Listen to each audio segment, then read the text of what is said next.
Hello everybody, and welcome back to Let's Play The Longest Journey. Last time, we met with Abnaxis here and spoke a little bit, and he said something important, and April actually wrote it in her diary, so let's see what that was. When I asked Abnaxis about the Drakekin, he didn't really know much about them except for a story he heard about a god who fell from the stars into the ocean a long time ago. Whatever this so-called god may be, it is a fair chance it's got something to do with these dragonkin creatures. It might be a good idea to run this by somebody who knows more about the myths and legends of the sea. So, surprisingly, we've actually met, well, not really met, but we've seen two people who we can talk to. So, let's go down to the docks and start talking with people. The pier. I don't want to talk to Captain Nembave yet. What the heck? Assorted cargo. No, what is that? Assorted cargo.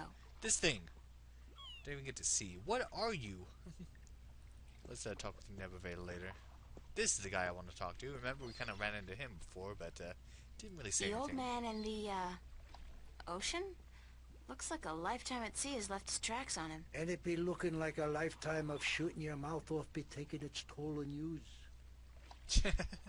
See, this is why you don't voice stuff out loud, April. I wouldn't feel too comfortable about sailing anywhere in that.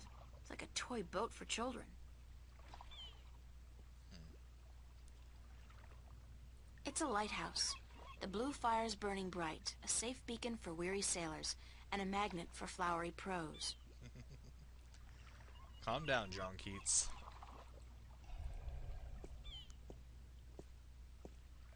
Alright, let's talk with Mr. Sailorman here. Hello, old man.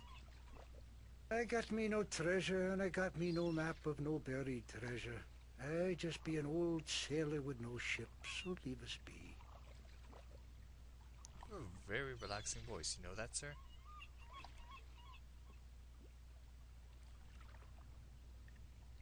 Anyway. What are you doing? Mending nets, of course. What'd it look like I be doing? I'm not well versed in maritime customs. Mar what? Yous mean sea life, do you not? The smell of the salty sea, the lapping of waves on your ship, the spray of cold water on your face, plump maidens in every part. I tell yous, I be having stories about the sea. If Scrooge McDuck did ASMR, that's what it would sound like.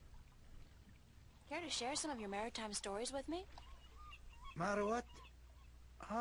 Tales of the sea, right? Sure, sweetie, I be happy to. Now, what stories be I wanted to hear, then? More stories. Any tale of your exciting adventures will do. I be having plenty of tales to tell. There be the tale of me adventures in the Baksheevan Empire, if you'd be interested. It'd be a tale of grand romance, just up your alley, be sure of it. Let's do it. Sure, that sounds like a fine story. Aye. It be near on 50 years ago that I was a mate on a sturdy old lady called the Three-Legged Whore. The what? What do I be saying? She was called the Thrifty Horse, she was. Aye, that be her name. The Whistle Whatsit. You don't remember the ship's name, do you? The Three-Legged Whore. That is... Anyways, I be a young mate then, and we be anchored in Monterba, the grand western port of the once glorious Baksheevan Empire. I be having ship leave until the following evening, and it be me first visit to that exotic and dangerous port. So I sets out to have a look around. Now, bear in mind that Monterba be ruled by a mock. Like all large Baksheevan cities. In principle, the mock be having to report to and pay half of all taxes to the Emperor in Port Altaban. But with the Baksheevan Empire having all but crumbled into pieces, the provinces do be having the power to do pretty much as they be wanting. And so I sets out on me own that day to explore the city. Now, bear in mind that all the cities of the Southlands, Getting a sense that this and isn't a that very be exciting me story. adventures in the once glorious empire of Bathsheba. And that be how I meet me bird, how I see Deuce and the romance the Mock's daughter, how I be chased from Mount Herba by the Mock's soldiers, and how I be the first man to walk across the desert of Shangagriel, the wastelands, and how I be getting this awful rash on. Girl, you do not be sleeping, do you?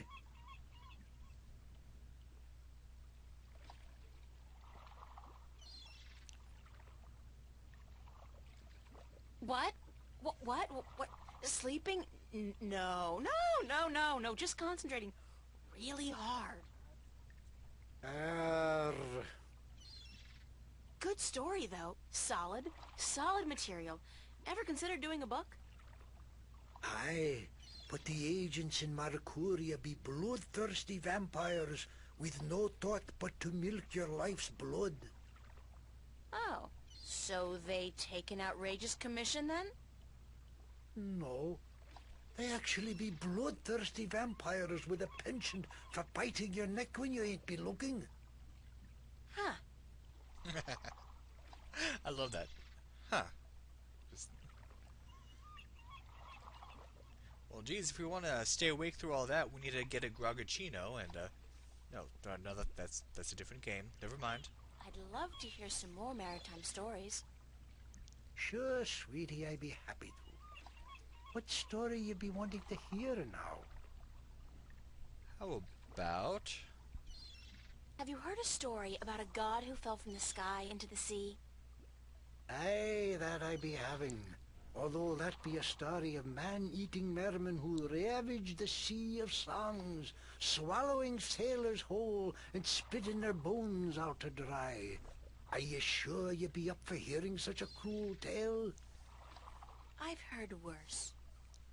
Ye be a tough little lady, be you not? All right. Well, like I be telling yous, the Sea of Song surrounding the island kingdom of Gien be a treacherous sea where countless vessels have disappeared without a trace.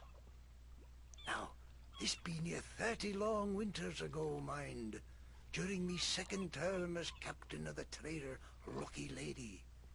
We've been crossing the Sea of Songs for 2 seasons, and we've yet to be seeing any sign of the dreaded bloodthirsty mermen who lurk in the waters off the Guyenne coast.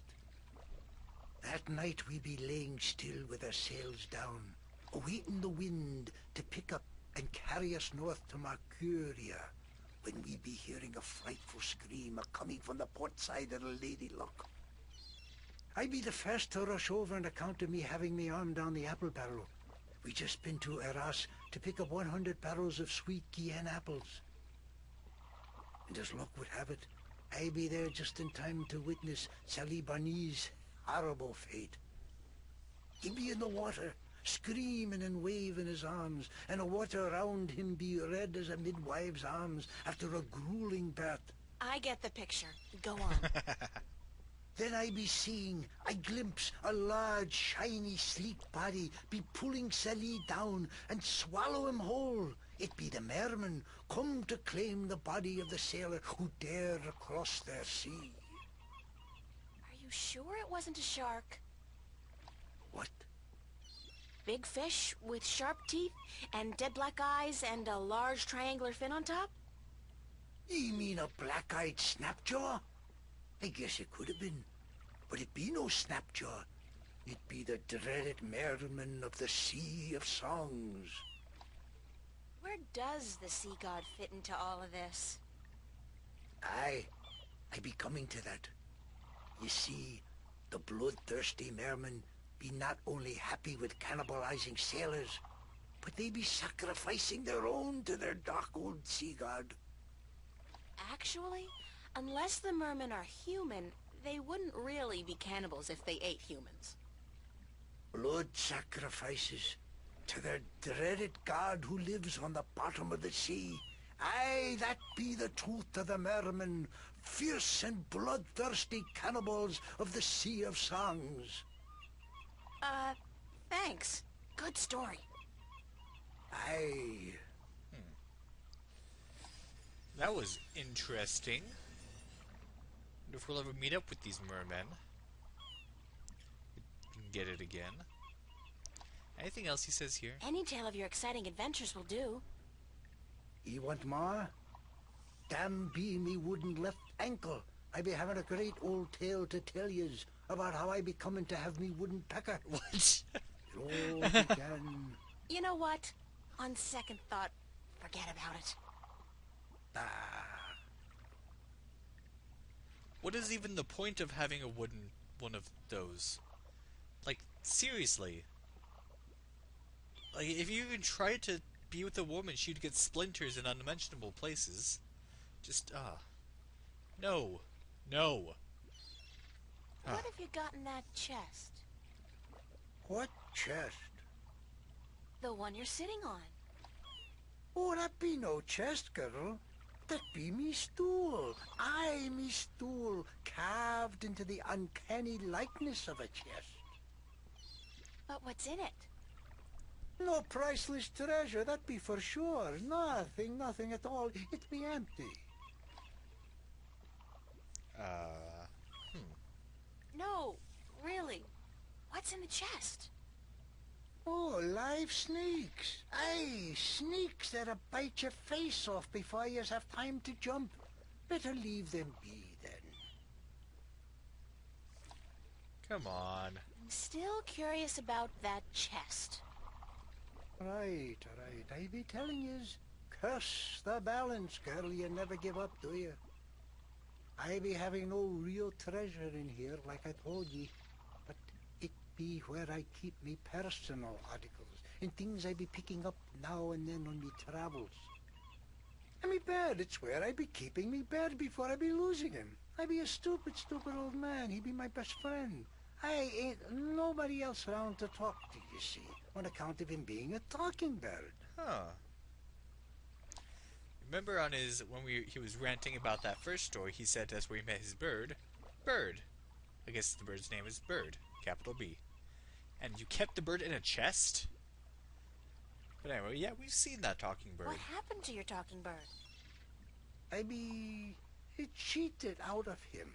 Aye, that cups handler on the marketplace be cheating me in a full game of cups, and I be having to give me bird up to try to win me money back. And what happened? He be taking me bird when I be choosing the wrong cup. Aye, my best friend taken from me. Cursed to be the balance. I be all lonesome now. Aw. The worst part is that me bird is now a prize to be won. A prize in a cups game. Beat the handler thrice and you win a prize of your choice, me poor bird. What's your bird's name? Bird. Oh, Alright. I'd better get going. Ah, yous young'uns all be always running round. Everything be so important. He's be having no time to sit down and take a breath. So go. Be not wasting your time here with me. Oh, we spent plenty of time here with you. Alright. Let's, get on out of here. And I still don't want to talk to Cat. Oh, I don't want to go there. Okay, I want to go there. Back to the city. The city gates. Yeah, I'm skipping around a lot. I like say skip when I skip, just because I don't want you to be like, what's going on? Because if I say skip, you know I'm skipping. Anyway, there's actually another book we can look up in the library now that we've gotten the story of the mermen. Your favorite part. Anyway, let's go check that out. Skip. Oh, Skip. Could I... oh shit. Let's see. I'm looking for... No, man. Oh, here we go. I've heard rumors about mermen who live beneath the Sea of Songs, and I'd like to find out more about them. Mermen in the Sea of Songs. Let me see what I can find, yes? Oh yeah, skip. I did find some. Alright.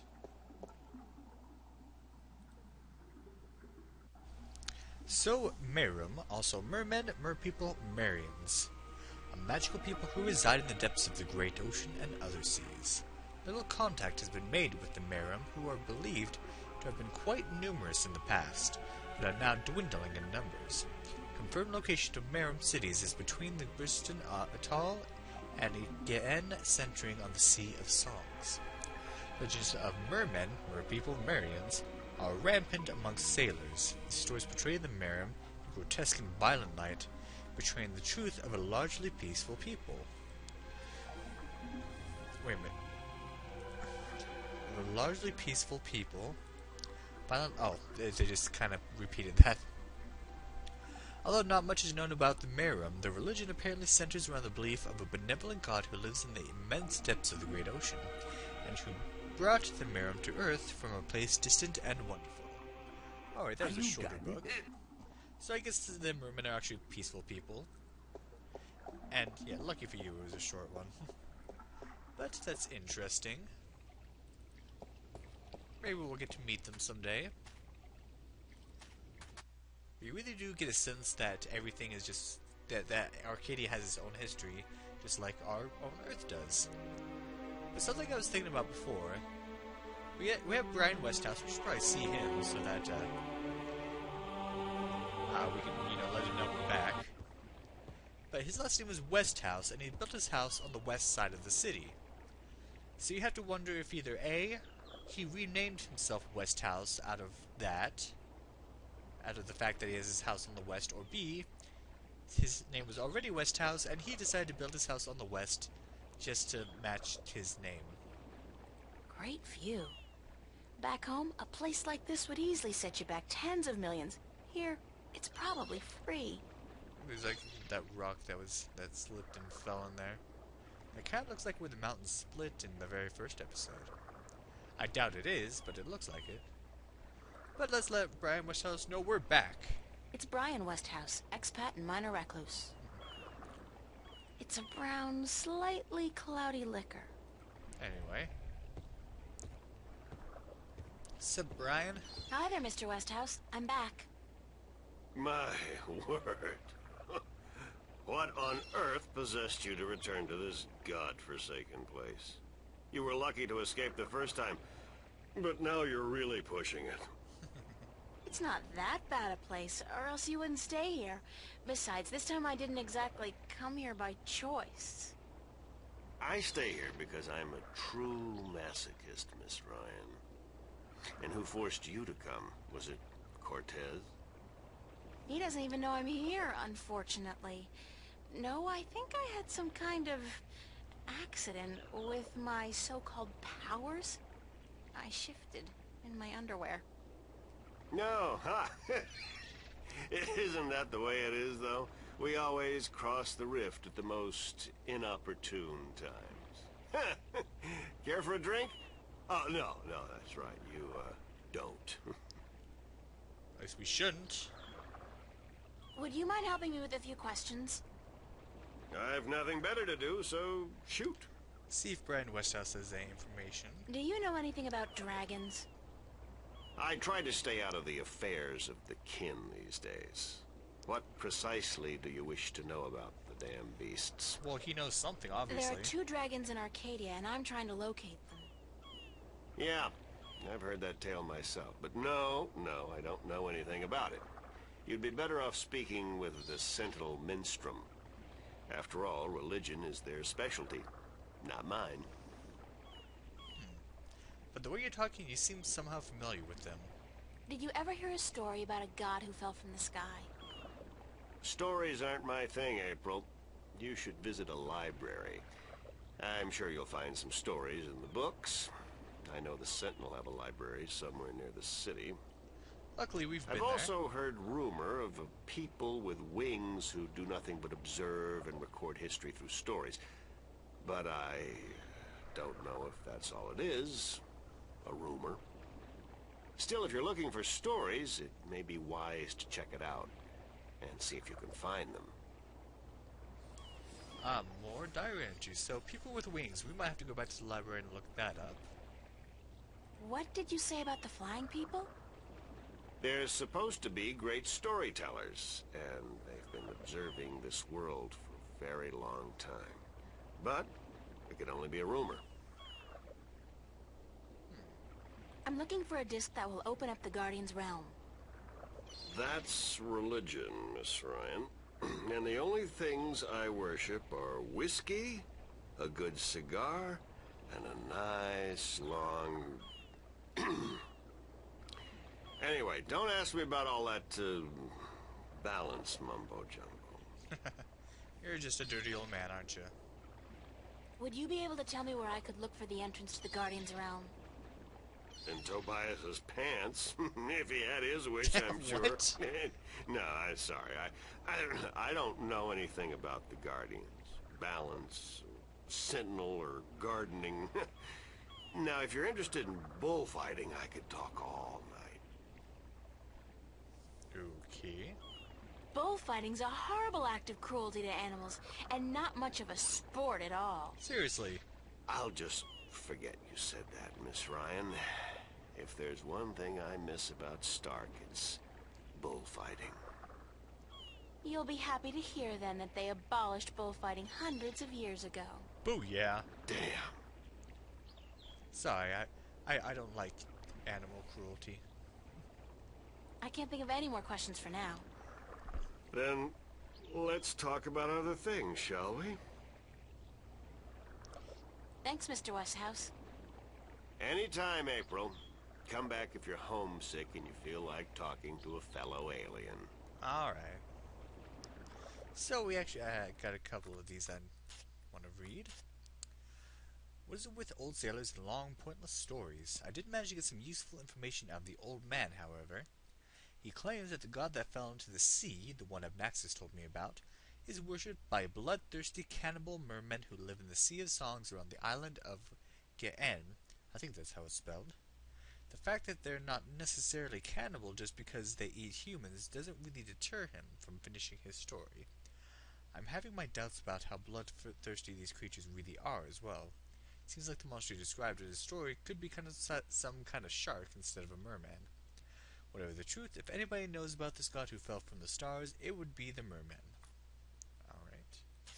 And Brian says, Brian Westhouse just told me something I should remember. He said that he's heard stories about a winged people who observe and record history. If they've got records going back thousands of years, maybe they know something about the whereabouts of the disc, the jewels, or even the entrance to the Guardian's realm. It's definitely worth checking out. It definitely is. And before I end things off, yes, we have one more book to look at in the library. I believe that's going to be the last one.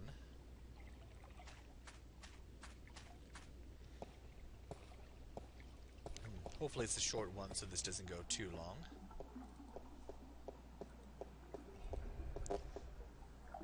Oh, Skip. oh, so, I'm looking... no. Are there any books about flying people who observe and tell stories? Winged storytellers, hmm? Let me see what I can find. Hold on.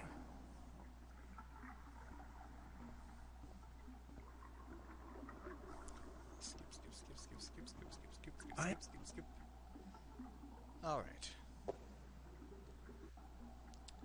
Oh, one page. The island of Elias, near the Briston Atoll. Maybe I should try to go there. New location open. So, Alatine, a crafty winged people who have recently dwindled in numbers, whose ability to fly long distances has been steadily diminishing over the past few centuries. The Alatine are known for their ability to remember and tell stories from before the dawn of mankind and up to modern events. The largest known tribe of Alatine with whom traders have occasional contact resides in the otherwise uninhabited island of Alais, in the Briston Atoll. So it's an island. Let's get out of here. What? So maybe Captain Nebuve can help us sail to that island and get some more information. One more diary entry before we go. Went to the library, yes, me, imagine that, to look for some information about those flying creatures that Brian told me about. And with Minstrom Murin's help, I found just what I was looking for. They're actually called the Alatine, and there's a tribe of them living on an island south of here. Alace, which is such good news considering how much I love water. And that was my sarcastic voice, by the way. Now, who do I know with the ship? Oh, we know somebody alright, and we are going to go talk to him. As soon as we look here. It's full of seawater. You'd think that it'd be a bad idea to have a pool inside a library on account of the moisture. But I guess magic makes everything possible. I guess so. Can we touch it? Oh, we can. We can go down there. I didn't even know that. I guess that might be relevant at some point. The water's pretty cold. Alright. Anyway, let's go see Captain Nebuve next time on Let's Play The Longest Journey. Thank you for watching, and have a good day.